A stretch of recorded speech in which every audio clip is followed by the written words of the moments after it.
beda ijazah palsu dengan uang palsu. Undang-undangnya juga berbeda. Oke. Ya kan?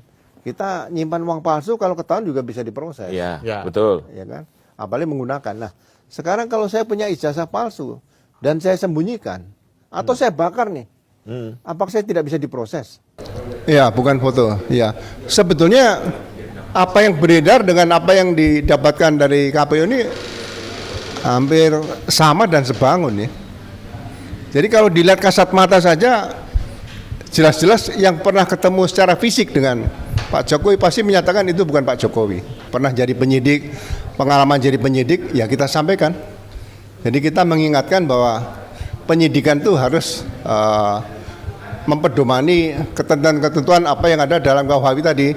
Buku ke-1-nya dibaca, buku keduanya tentang kejahatan dibaca, buku 3 dibaca. Sehingga hal-hal yang selalu terjadi misalnya dengan kasus di Sleman, kasus di beberapa kota yang orang bisa menangkap pelaku kemudian malah diproses jadi tersangka, itu di buku 1 KUHP itu semuanya jelas. Jadi kita mengingatkan lah, ya kita pernah bekerja di polisi, punya prestasi, punya hasil yang bagus, ya kita sampaikan. Sebagai penyidikan itu sekali lagi tidak textbooks tapi hukum yang hidup, tapi pedomannya adalah undang-undang yang ada seperti itu.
Jadi saya dari awal pernah menyatakan begini, kalau seseorang punya ijazah, katakanlah diduga palsu, selama tidak digunakan nggak ada masalah.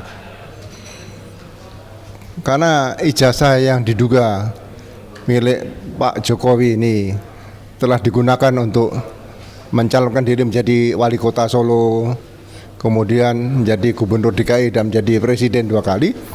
Akhirnya itu kan menjadi dokumen publik. Nah, kita jangan berangkat dari mencari ijazah yang Pak Jokowi ada di mana. Kalau itu udah dibuang dan sebagainya susah. Tapi sudah digunakan itu dari awal itu ke KPU, kita dapat entah data primer atau data sekunder ya. Tapi itu resmi. Yang ada di KPU adalah ijazah milik Pak Jokowi yang sudah katanya dilegalisir oleh UGM, Universitas Gadjah Mada.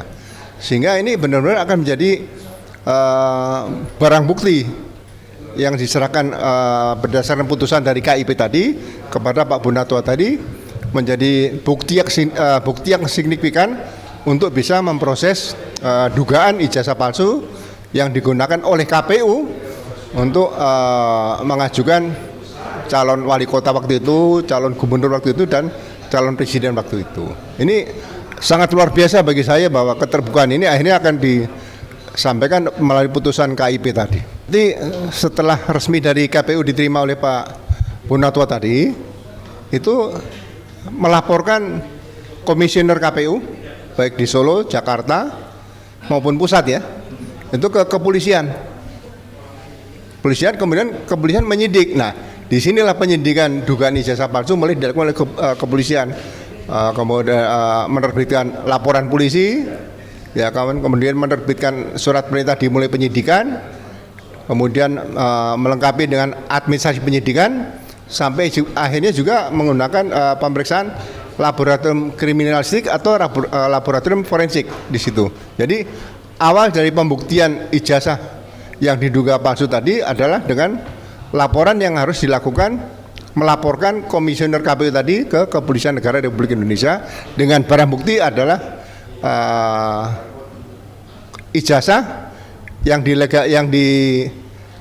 legalisir oleh KPU, dinyatakan dari KPU sebagai bukti utama nanti di situ. Ya.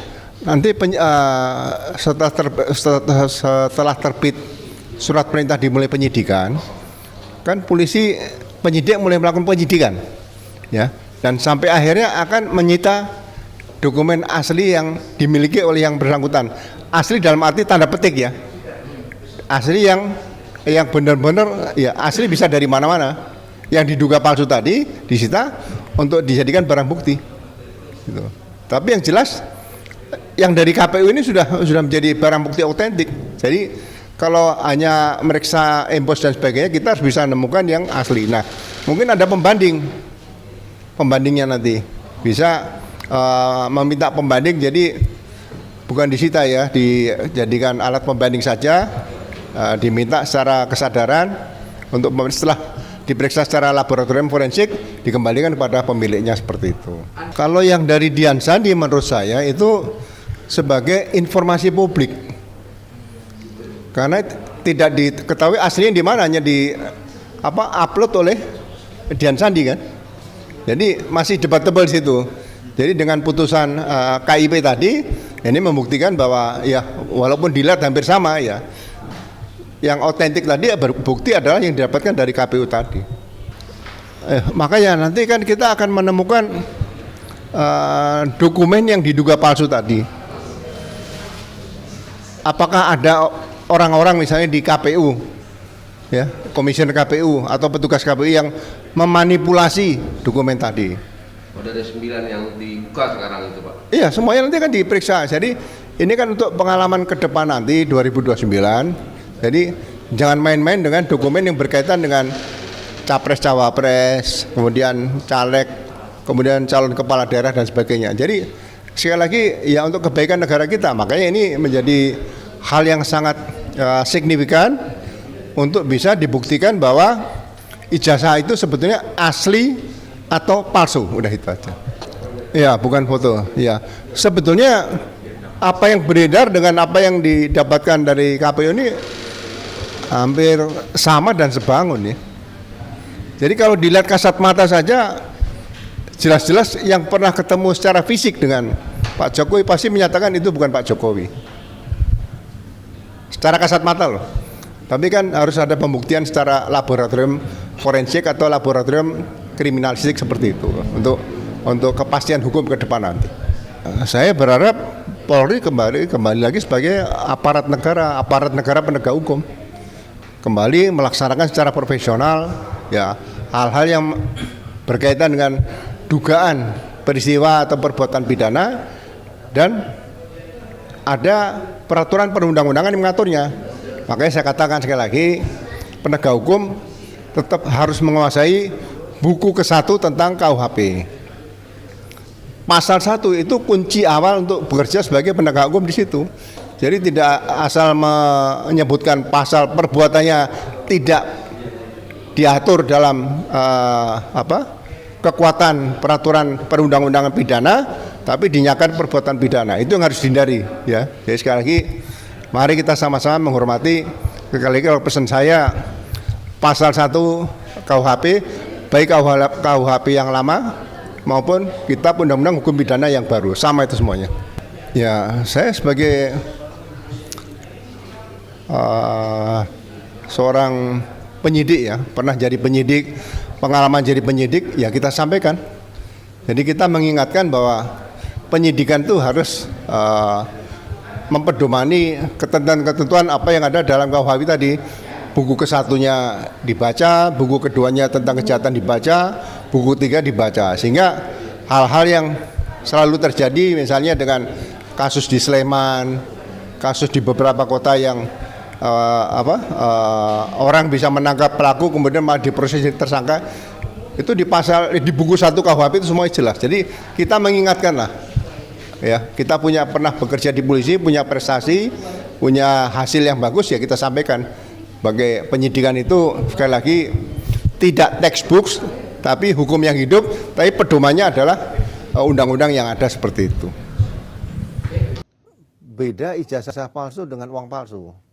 Undang-undang iya. juga berbeda. Oke. Ya kan? Kita nyimpan uang palsu kalau ketahuan juga bisa diproses. Iya, Ya. betul. Ya kan? Apalagi menggunakan. Nah, sekarang kalau saya punya ijazah palsu dan saya sembunyikan atau saya bakar nih, apakah saya tidak bisa diproses?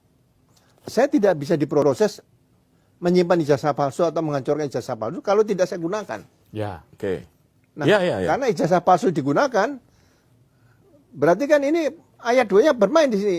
Menggunakan ijazah palsu tadi di KPU kan. Iya. Nah, KPU kan bisa jadi tersangka juga. Nah, kalau nanti sudah dibuktikan di ayat 2-nya bahwa pengguna kena, berarti nanti pengguna ditanya, ini dari mana? Oh, dari pemiliknya. Pemilik kena di situ, ditarik semua. Jadi kalau sekarang, contoh lah kalau misalnya ijazah itu yang pemilik Pak Jokowi misalnya, udah saya bakar aja.